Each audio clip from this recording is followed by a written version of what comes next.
Adam Fauzi Almeida da Rosa. Nasci em 1986 aqui em São José dos Campos. Joseense. Morei muitos anos no Bosque, antes de mudar para Lorena. Até 94 morei no Bosque. Lá você já tinha contato com o público? Não, joga bola, bicicleta, aquela coisa de moleque que era jogador de futebol. Daí meu pai arrumou um emprego na BASF, em Guaratinguetá, e a gente mudou para Lorena porque o custo de vida era mais barato. Com 3 filhos, né, emprego novo, né? E lá eu conheci a banda do quartel. Lá em Lorena, Uhum. você conheceu a banda do quartel, teve algum fato de você com o Exatamente. Daí lá numa apresentação dessas de quermesse, que a banda do quartel toca em tudo quanto é evento, cidade pequena, eu vi o trompete e me interessei. Exato, não sabia o que era, meu pai foi lá conversar com o maestro e falou que tinha inclusive um músico da banda que dava aula numa escola de música X e comecei. Desde lá fui pra fanfarra da cidade, banda marcial, toquei em orquestras de baile, até os 14 anos toquei trompete. Toquei Na banda de sopro, o que você lembra de tocar? Dobrados, aquelas... muito dobrado, João Evangelista, aqueles dobrados de compositores da região, aqueles dobradão 2x4, pá, pá, pá, pá, pá, pá, pá, pá, Cisne Negro, tudo, Batista de Melo, esses dobradão que tocavam muito em banda militar. Porque nas bandas que eu toquei, dessas, inclusive algumas de baile, a maioria dos músicos eram militares aposentados, né? Então eu era o único moleque tocando com os cabeça branca. 14 anos.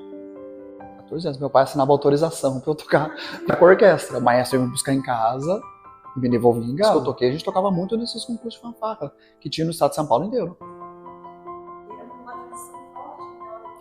Agora deu uma diminuída, mas aí até o começo dos anos 2000, 2005, era muito forte essa tradição de concursos de bandas e fanfarras, bandas de concerto, fanfarra simples, fanfarra com pisto, era muito tradicional. As bandas tocavam muito nas procissões que tinham, nas procissões católicas, né, que fazia em homenagem a santo, não sei o que lá, e tudo a banda tocava música de novena, tocava trompete e fazia backing vocal, eu já cantava um pouquinho. Daí, nessa época eu tocava muito em bandas de pop rock, por exemplo, que tinham naipe de metal, que na época que estourou Cidade Negra, Skank, essas bandas que tinham muito arranjo de metal na época, Tim Maia. Então eu e um outro, a gente era mais ou menos em 4 em Lorena, que a gente tocava em tudo, porque a maioria dos jovens, né, 15, 16 anos, que estavam estudando música erudita, tocar banda de baile, nada a ver, esse negócio vai estragar a embocadura, aquela coisa toda, né? E a gente abraçava tudo e saía tocando. E era um rodízio, nós, a tal banda fazendo um filho, você tá livre, irmã, sei lá. E a gente mesmo escrevia tudo. Era só o nosso grupo, então um já conhecia o arranjo do outro, tirava de ouvido a música, já escrevia na partitura.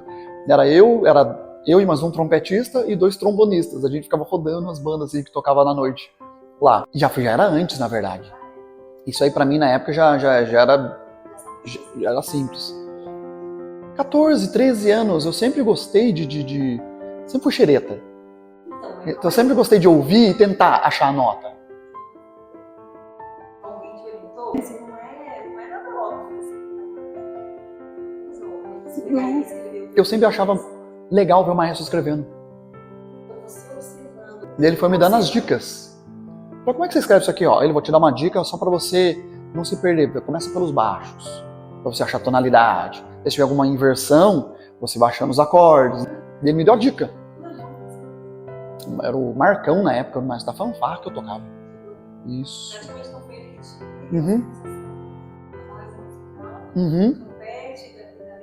Isso, o trompete foi o Sargento Esteves, que era da banda do Exército de Lorena. Foi com ele que eu tive aula de trompete. Sim. Daí veio o violão. Daí veio o violão. Porque eu tocava nas bandas de baile, jazz, então eu queria aprender a improvisar. Daí fui estudar violão. Mas na verdade eu não estudei violão, aprendi sozinho. Eu só falei, meu pai, compra um violão que eu vou estudar. E como eu já sabia teoria, já sabia partitura, eu comecei a achar nas revistinhas do violão as cifras e tal. E um amigo meu que morava perto de casa me ensinou a afinar o violão de ouvido. Porque na época não tinha afinador. Ele falou de anos 90. 98, 99. Não tinha, não. Dele pegou, cara, pega uma música que você sabe que a música é em Lá e bate o Lá no violão. E de lá você vai afinando o resto das cordas. Assim que eu aprendi a afinar de ouvido. Dele dava a manha, você segura aqui, bate aqui. Bom, agora nessa corda você vai assim. Depois eu fui aprender a afinar por harmônicos, que a afinação era mais precisa. Porque como eu já vinha estudando música desde os 8 anos, esse ano eu vou fazer 31 anos de música. Então eu já comecei com a partitura, com a teoria, com Bona, Pozzoli, Maria Prioli, com esses livros que eram consagrados. Eram livros, são. Essa aqui hoje tem muitos outros com metodologias diferentes, novas, pedagogias, né? Mas na época, anos 70, 80, 90, era isso que a gente tinha.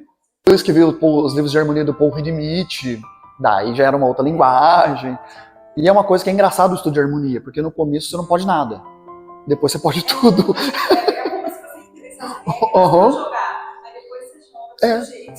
No final, isso aqui não pode, isso aqui não pode, isso aqui não pode. No final, não, pode. Se deu, tá tudo certo. Depois você faz do jeito. Pra improvisar e tal. De início eu conheci um violonista na missa. Eu tocava trompete numa banda que tocava na igreja. De início eu conheci o Guto, que a gente virou amigo, fui padrinho dele de casamento. E ele era formado em violão clássico, lá em Lorena. Daí eu fui fazer umas aulas de harmonia com ele particular, para atender o fundamento mesmo de improvisação, que ele era violonista e guitarrista, então improvisador e tal. Daí a gente ficou amigo. Daí eu ia na casa dele, pegava as partituras de violão e ficava tocando. E ele só ficava me dando as dicas de como, não, esse arpejo que você tá fazendo não tá na posição errada, faz aqui. Então eu nunca fiz aula de violão também, eu só ia pegando as dicas dele. E pegando as partituras e ia achando. Ele falou, não, essa inversão não tá legal, não, faz aqui. Pra você fazer essa frase aí, nessa posição, fica melhor. Daí eu comecei, nessa época eu já cantava um pouquinho. Já cantava os Capitães Inicial da Vida, Legião Urbana, nas rodinhas de amigo na escola e tal. E sempre tem um que fala, até que você tem uma voz legalzinha. Daí eu comecei a cantar mesmo. Mas o interesse pelo canto mesmo foi quando eu descobri o heavy metal. A base, inclusive, para você ter uma boa voz no metal é a base lírica. A base lírica que te dá uma... Aliás, o lírico é a base de tudo. As novas ciências da voz hoje são baseadas no canto lírico do século XV, século XVI. E quando começou a surgir as primeiras escritas de metodologia de canto. Isso aí data-se, né? Não tem uma data exata, mas data entre 1500 e 1600. O Brasil estava sendo descoberto, o povo já estudava isso lá fora. E é tudo achômetro, né? Então a pessoa cantava de um jeito e falava que era isso. Daí com o tempo foi evoluindo os estudos e hoje a gente sabe como é que funciona o sistema de laringe e tal. Sim. Mas aí na época eu fui criado na igreja católica, daí já cantava ali os Legião Urbana da vida e tal, e conheci um maluquinho da Crisma que era metaleiro, sangue preto, maquiagem preta, cunha preta, aquele cara muito louco mesmo. Isso na igreja? Na igreja. Fazendo Crisma. Daí E ele gostava muito de metal e tal. Daí ele começou a falar pra mim as bandas de metal e tal. E daí ele falou pra mim, você nunca ouviu o Bruce Dickinson? Eu falei, quem que é esse cara? Cara, é o vocalista do Iron Maiden. Eu falei, não gosto de Iron Maiden, eu acho que é muito gritado. Daí eu falei, não, mas tem que ver a carreira solo dele, ele canta diferente, ele saiu do Iron Maiden, ele foi estudar. Daí ele mostrou pra mim a música, foi o primeiro cantor que eu ouvi e fiquei, é impossível um cara desse cantar na minha voz é boa. No talento e não tem como. Daí, nesses fóruns que tinha de internet, do discador da IG, na época, né? Na época. Isso que já era 99, comecei a usar isso. Discador. A gente achava esses fóruns de pergunta e bate-papo. E falava que os cantores de heavy metal cantavam com a voz de cabeça. Deu, que raio que isso, voz de cabeça? Daí, não, a voz de cabeça você aprende no canto lírico. Daí fui lá conversar com o meu amigo Guto, que tocava violão clássico. Falei, pô, lá onde você estudou tem canto lírico? Falei, tem canto lírico lá, cara. Pô, vou matricular lá então. Eu fiz em Taubaté, na Fego. Eu comecei estudando na Fego o canto lírico. Daí de Lorena eu ia pra Taubaté e lá eu conheci meus grandes professores, né? O meu primeiro grande professor foi o Lenine Santos. Lenine, fiz aula com o Lenine. Eu acho que de repertório brasileiro, acho que ele é o maior gênero do Brasil. De repertório brasileiro para cantor lírico, daí ele foi meu primeiro grande professor. É. Sim, daí de lá, na época ele ganhou uma bolsa para fazer o pós-doutorado, alguma coisa assim, ele precisou sair do conservatório. Daí eu fiz aula com o Luiz Alberto, que era pianista também, cantor, era aluno do Benito Maresca, de São Paulo. Daí tive umas aulas com ele, depois ele também saiu do conservatório e entrou o Walter Chamun. E o Walter Chamun, além de ser mestre em canto, também era fonoaudiólogo. O Walter, ele foi o professor que me abriu a mente para quebrar esses paradigmas de técnica pronta. Foi o cara que ele sempre, a aula dele de canto era fisiologia. Não era técnica tal, técnica X, a escola italiana, a escola francesa. Ele falava, não, hoje a gente sabe que é tudo fisiológico. A gente faz ajustes musculares para depender do que a gente precisa e se tal voz e tal pessoa corresponde àquela emissão. E a gente vai ajustando. É. Uhum.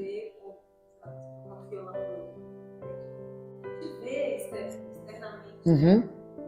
A execução da gente, né? Faz movimentos que geram som. Uhum. É muito intuitivo. É a sensação.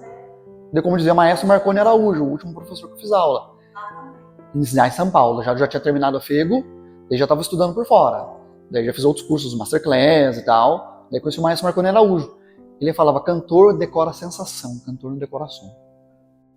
Aí você memoriza que busca aquela... Exato. Ainda mais se você está tratando de ópera que não usa microfone. E no canto popular, às vezes você tá com banda, o retorno não tá legal. E se você for competir com a caixa de som, você tá lascado. Então você tem que decorar aquela sensação e ter certeza que a sua voz está projetando naquela sensação. Porque não dá para competir com a caixa de som. Então, mas quando eu vou em estúdio, eu dou trabalho, porque eu não gosto de usar fone de ouvido.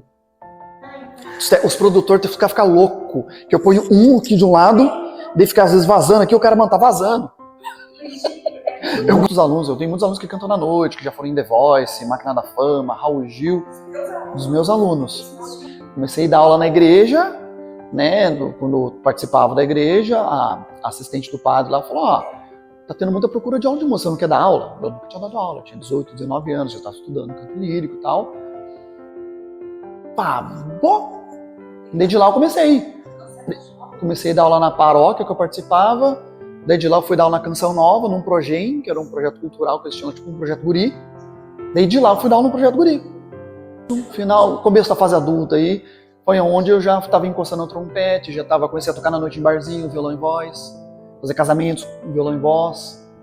Daí eu fui virando a chave, não, vou ser cantor mesmo.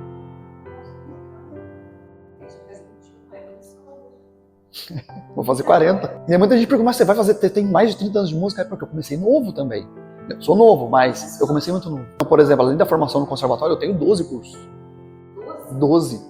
De masterclass com o professor gringo, doutora Frida Geber, da Universidade de Indiana, fiz. Professor Benito Maresca, doutora Silvia Pinho. Dei tudo particular. Descobrindo, mas São Paulo, tudo indo para São Paulo. Daí fiz muitos testes, né, para teatro musical, que eu fiz ópera, teatro musical. Foi o último que eu fiz dos Miseráveis.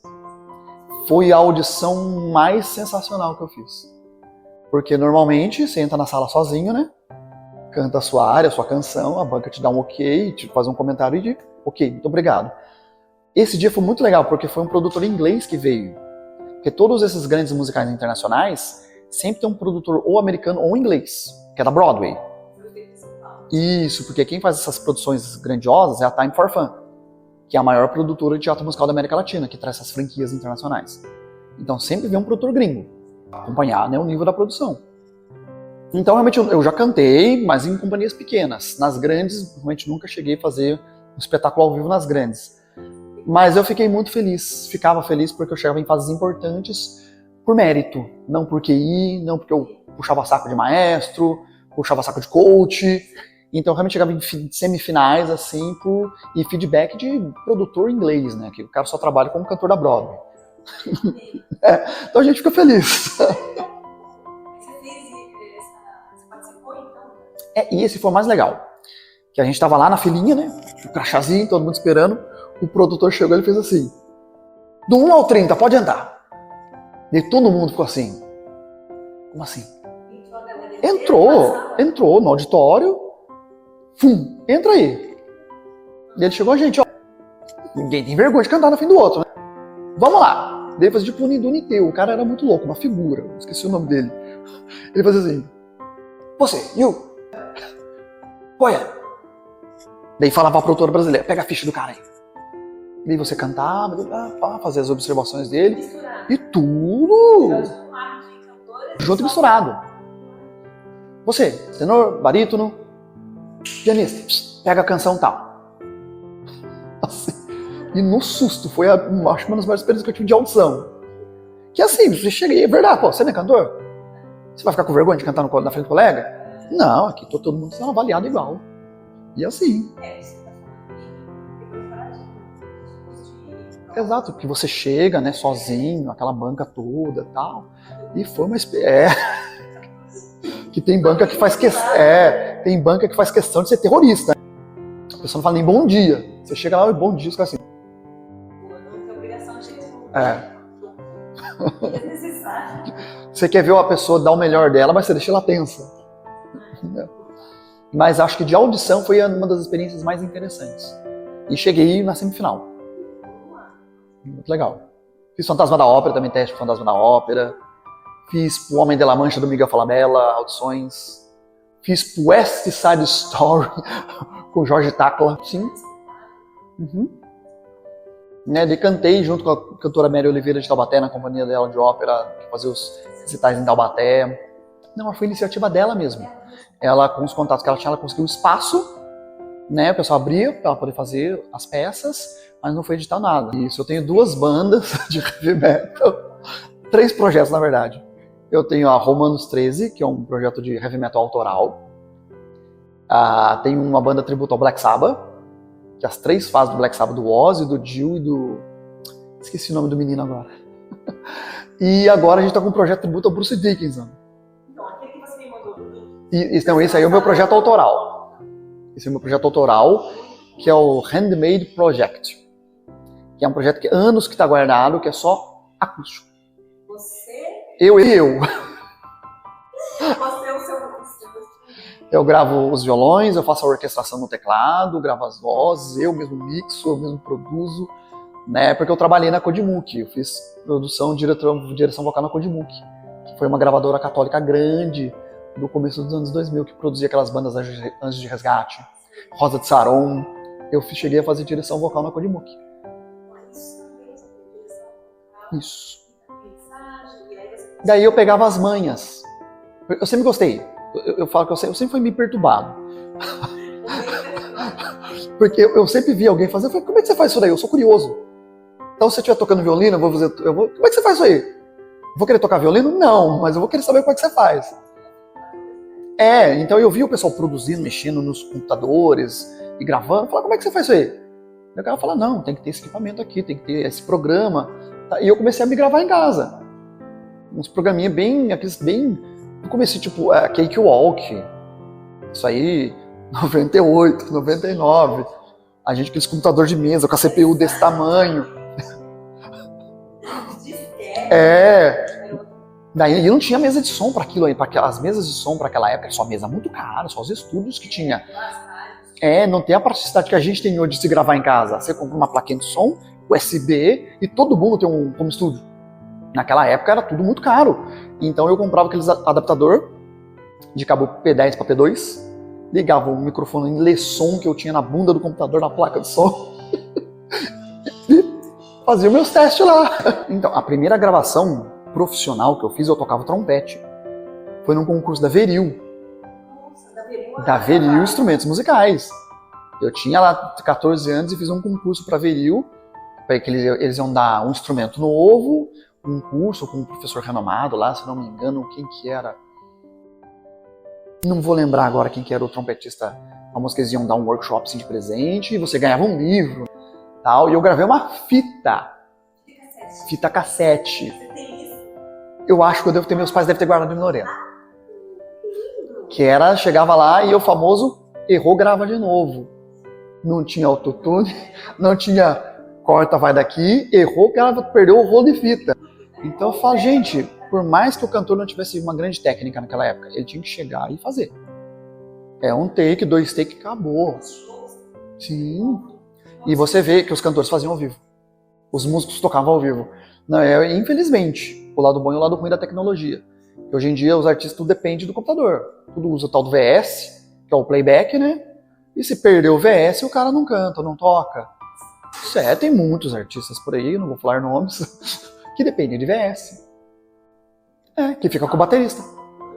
O baterista fica com o computador do lado, com o VS, porque ele fica com o metrônomo no ouvido. Play, 1, 2, 3, 4, e a banda vai atrás.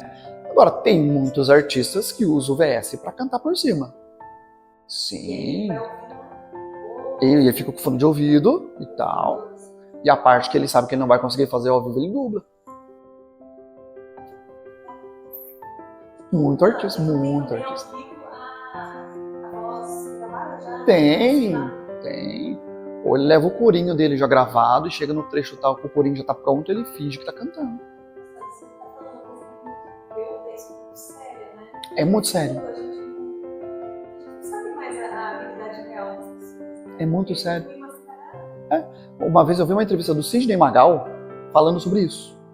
Perguntava pra ele, Sidney, você usa, porque você, né, já tá com uma certa idade e tal, você usa autotune, você usa... Ele falou, olha, eu não vou mentir, porque a gente tem que entender a evolução.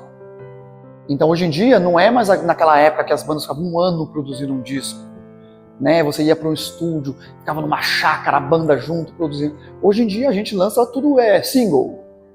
Então, é tudo em 1 mês, 2 meses, já tem que usar a tecnologia a nosso favor. Então, por exemplo, eu vou fazer uma gravação, o produtor só pode me gravar às 8 da manhã e eu tô gripado.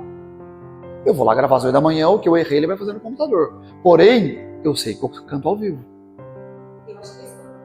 A maioria dos artistas não cantam ao vivo. Uma coisa, usar a tecnologia, toda ferramenta. Sim. Nos ajuda a caminhar. Sim, claro. Eu acho que a gente vai... A pessoa não se prepara, não estuda. Todas as minhas gravações que eu tenho, até agora no meu projeto, o Handmade, e até gravações que eu tenho, eu nunca fico mexendo. Por quê? Eu sei que se um dia eu tiver que cantar ao vivo, vai ter dia que eu não vou estar bem. Porque eu falo, gente, o cantor que nunca desafinou uma nota que atira a primeira pedra. Entendeu? Mas é por causa da tecnologia. A pessoa vê tudo muito impecável e vê que todos os devidos... É tudo refeito em estúdio. A gente vai até para um outro assunto que já vira tecnologia, celular, as pessoas perfeitas do Instagram. As pessoas esperam muito dos outros. Eles querem muita aprovação dos outros. Aprovação dos outros. Ele tem que ser bom não por ele, para mostrar para o outro que ele é bom. Hoje em dia as pessoas não fazem mais nada por elas. Fazem porque eles esperam o like.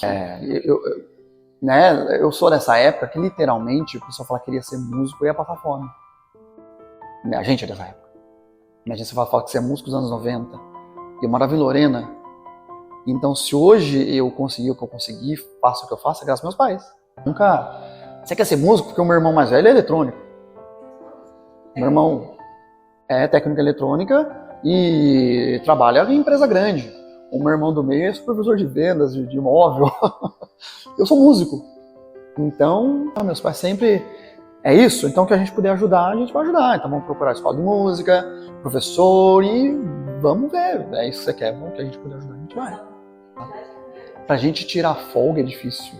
Tem que programar uma folga dessa temporada aqui. 6 meses, tais dias eu vou tirar uma folga. A gente vive muito hoje e a semana que vem. E uma das coisas que, na verdade, foi cair a minha ficha ano passado. Porque eu dei aula em muitos projetos culturais na região. Dei aula depois no Conservatório de Taubaté também. Dei aula na FEGO, fui convidado a dar aula lá um tempo. Dei aula em escolas de músicas na região inteira. E foi quando eu abri o meu espaço. Faz 10 anos que eu estou no meu estúdio. E só foi me cair a ficha ano passado que a dona do ponto me chegou um dia lá, eu abri na sala, uma senhorinha, a dona Elisa, chegou, ô Dan, a gente podia fazer um churrasquinho, né? Dona Elisa, aniversário da senhora? Não, faz 10 anos que você está aqui no ponto. Eu fiquei, 10 anos. Eu não tinha caído a ficha. Ela falou, faz 10 anos que você está aqui com a gente. Eu falei, nossa. Daí eu falei, caraca. Daí eu entro na minha sala e falo assim, gente, eu comecei isso aqui com um banco e um violão. Hoje eu tenho acústica, tenho computador. Tem uma estrutura toda. É uma gravação, eu gravo coisas pequenas, violão e voz, né? Gravação de banda, né? Mas um violão e voz, um teclado e voz, um cantor vai com playback, tudo eu gravo. O espaço é para aula mesmo, né? Mas quando caiu a ficha, eu falei, gente, eu fiquei olhando, falei, cara, eu comecei isso aqui com um banco e um violão. 10 anos atrás, foi ano passado, então foi 2014 que eu comecei. Fica no Jardim Motorama, Rua das Maravilhas, 29, Jardim Motorama. É uma travessa que está de frente para o McDonald's da Avenida do Vista Verde. Fácil de chegar. @AdamFauze. ADAMFAUZE. Daí isso aí, quando ela falou na época que eu pensei em montar um estúdio, que na verdade fui convidado por um colega meu, falou, tem 2 salas lá. Vamos dividir? Eu falei, vamos. Daí ele teve uns problemas, saiu, eu fiquei com o ponto só pra mim. Montei uma recepção na frente, estruturei o fundo pra fazer a salinha acústica e tal. Daí foi aí que caiu minha ficha. Eu falei, cara, faz 10 anos que eu tô aqui. Faz 10 anos que eu tô aqui e eu dou aula pra cantores do Brasil inteiro. Online? Eu dou aula online e dou aula presencial. Então aqui na região eu dou aula, grande parte dos cantores que cantam na noite profissionalmente fazem aula comigo aqui. E eu tenho aluno, já dei aula para uma cantora do Vietnã, online, para uma mocinha do Chile, cantores da Bahia, de Brasília, atendendo online. Todos os estilos, eu tenho cantor gospel, eu tenho cantor sertanejo, eu tenho cantor de rock, que a gente volta para aquele assunto fisiológico. Hoje a gente sabe como é que funcionam as estruturas musculares da garganta. Não é mais aquela questão que a gente falava antigamente, voz de peito, voz de cabeça, né? Hoje em dia a gente sabe que é fisiológico, são as pregas vocais, os filtros de ressonância que a gente tem de laringe, faringe, palato mole, palato duro, tipos de articulação que a gente faz. Tudo isso a gente ajusta para a voz, para melhorar a performance do cantor naquele estilo. E aí eu melhoro aquilo para aquele cantor. Então hoje em dia não tem mais aquele método pronto. Como eu estudei, comecei estudando lá no final dos anos 90, começo dos anos 2000. A gente estudava canto que era boca que usa. Hoje em dia a gente sabe que não é mais isso. Às vezes nem sempre esse exercício vai funcionar para alguém da mesma maneira. Isso.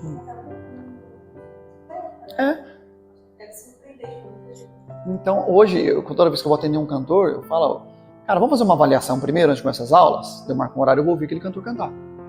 Daí eu vejo se ele está com a laringe alta, se ele está com excesso de nasal, se está com sopro na voz. Porque cada coisa é uma coisa. Não está fechando a prega direito.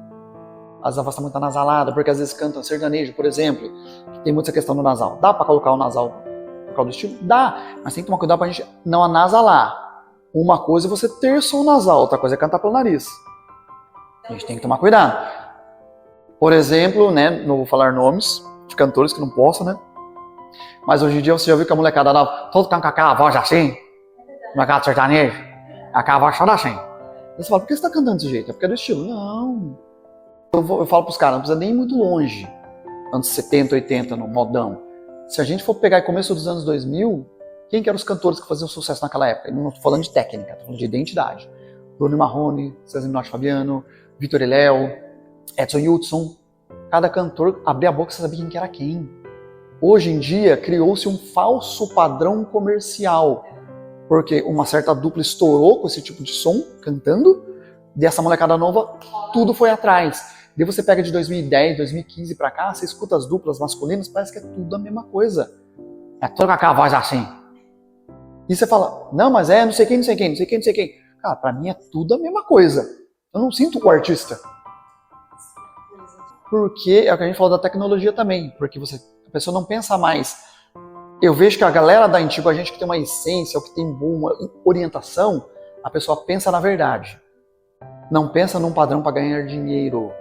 Porque o dinheiro você pode ganhar hoje, mas e a música em si? Vai para onde? É onde você vê os grandes compositores antigos, que a música toca até hoje. Os compositores novos, as músicas não passam de um hit de 6 meses. Porque é o dinheiro, não é a música. É isso que eu vejo nos artistas de hoje, minha opinião. Que eu vejo, você vê as músicas de antigamente, até hoje toca. As músicas de hoje só toca hoje. É o hitzinho pra tocar no Reels do Instagram, que é 1 minuto e meio. É um refrão, uma estrofezinha, um riffzinho ali marcante e acabou a música. Não tem mais uma letra, não tem um contexto, não tem uma construção musical. 3 acordes, 2 acordes, aquele refrãozinho pra memorizar e aquilo é a música. sucesso, né? E as pessoas confundem o sucesso com o dinheiro. É aquela coisa filosófica. O que é sucesso para cada um, né? Sucesso é você ser uma pessoa mundialmente conhecida, você ser respeitado dentro do seu estilo, dentro do seu mundo. Alunos que eu tenho hoje, novos, que começam a tocar na noite com 18, 19 anos, fica: ai, professor, se eu não chegar até os 25 bem sucedido, eu desisto. Eu falo assim: nossa, mas por que você é novo? Não, mas isso é porque vê o cantor novo, que muitas vezes estava no lugar certo, na hora certa, teve um empresário, e com 30 anos está milionário. Ele fala: não, gente, todo youtuber é rico. Não é, gente, não é esse mundo. E muitas vezes a pessoa está devendo a alma para o empresário. Isso as pessoas não sabem. Vê o artista postando com um carrão, numa casona, só que às vezes o cara está com um contrato amarrado com o empresário 10 anos pagando a dívida. Mostrar uma coisa que faz mostrar parte. Eu acho isso de verdade. A gente tá com tecnologia, por isso que chegou. Daí você vê que a música, realmente, a música de hoje não é música. Não tem, para você achar um artista hoje que você fala que ele faz música, nossa, você tem que garimpar para você achar um artista e você falar: não, ele faz música. Ele faz música. Não. É a contra-maré. Eu não vou fazer isso aqui para virar um hit, eu vou fazer isso aqui porque é a minha verdade, é a minha música. É o que eu quero transmitir. E hoje em dia você não vê vou falar até o número, se eu for pegar 1000 artistas, 5 fazem música, fazem arte, querem falar alguma coisa e não só colocar alguma coisa para tocar na rádio. E que se preparam, que procuram orientação, que estuda, que quer fazer uma coisa diferente dentro da proposta que ele quer passar. É dinheiro, tudo é comércio. Tudo é comércio. É o que a gente vê por aí. Tudo é um jeito de ganhar dinheiro em cima. Sim, você se vender pro pop. Podemos dizer o pop do povo. Podemos dizer, eu vou até um pouquinho mais longe. Eu acho que hoje em dia não é nem ter acesso, que todo mundo tem. Quem tem internet. Mas a pessoa procura o que está na frente. Ela não quer procurar. É o que está ali. O YouTube indicou. O Spotify indicou. Não pesquisa mais. É o que eu falo para os meus alunos que são mais jovens. Quantas pessoas você conhece hoje que nasceram dos anos 2000, 2010 para cá que lê? Ninguém lê. É tudo podcast, Instagram. A pessoa não pega um artigo, que seja um artigo de 2 folhas. A pessoa não lê. Ninguém mais lê, porque eles não pesquisam. Tem que ser o que está fácil. O famoso arrasta para cima. A pessoa arrastou para cima, está lá o que ela quer. Então não é que a pessoa não tem acesso, ela não quer procurar. Por quê? Pesquisar dá trabalho. Ser pesquisador, você sabe disso. Pesquisar dá trabalho. A pessoa não quer pesquisar, ela quer o que está na mão. Eu falo para os meus alunos que também estão querendo compor, fazer música autoral. Fica, mas a música eu queria que fizesse parecendo com tal artista. Eu falo: por quê? Uma coisa é você ter influência do artista que você gosta. Outra coisa é você querer fazer uma coisa parecida, mas daí não é você. Entendeu? Então escreve uma letra, com a verdade que você quer passar aqui, que você quer falar na sua letra. Sobre o que você quer falar. Qual a ideia musical que você tem? Então você vai criar uma coisa em cima disso, do que você está pensando. Então, a gente falou tecnologia. Muitas vezes eu estou sem ideia de melodia, não sei o que lá, vou usar IA. Cara, eu não acho ruim a pessoa usar IA. Você não pode virar refém. Tudo joga lá. Entendeu? É fácil. Não. Não sabe olhar a qualidade. A pessoa sabe nem mais o sabor da comida. E tudo pronto com aqueles temperos artificial, a pessoa não sabe mais se o frango tem gosto de frango. Não sabe fazer um tempero caseiro, alho, cebola, orégano, não sabe. É o arrasta pra cima. A velocidade das coisas.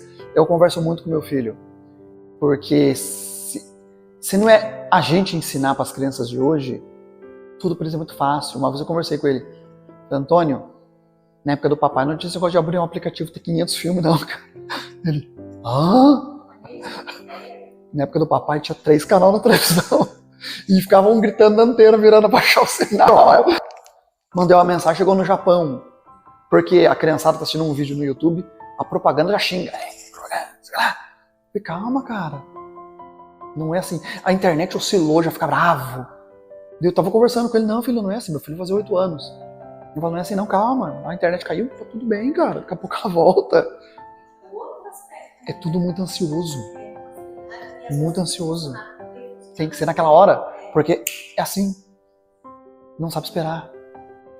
Uma vez conversando com um aluno, eu falei, cara, você acha que já tem um aplicativo que se eu botar um áudio faz partitura? Eu falei, já tem. Tão perfeita assim, tipo assim, você põe uma banda, o aplicativo transcreve a banda inteira. Não, ainda não, mas já tem aplicativo que você põe um instrumento solo, ele já transcreve sozinho. Então a pessoa não vai querer aprender a ouvir, tirar nota, ouvir e tirar melodia.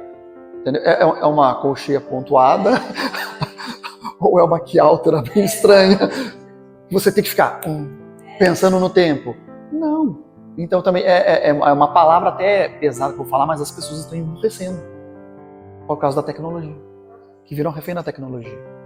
E esquecem de estudar, não lê, não pesquisa. Né?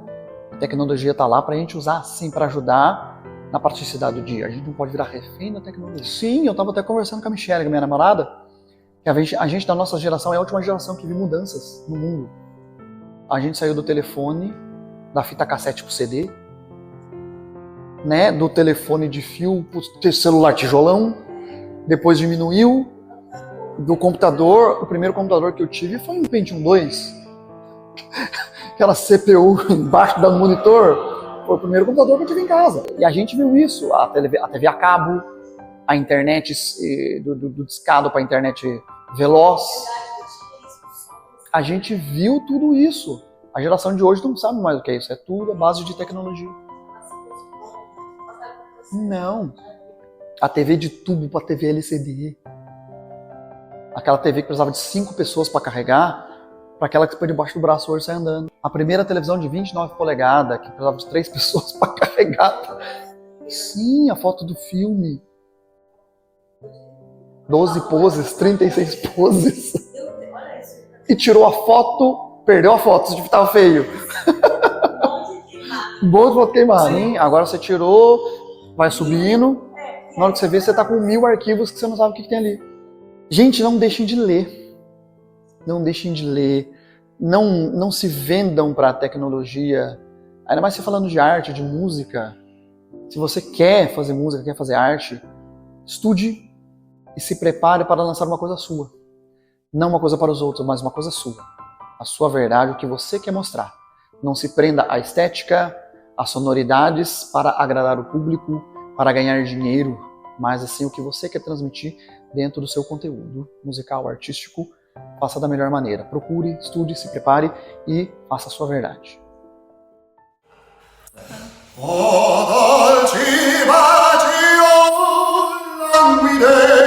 Carezze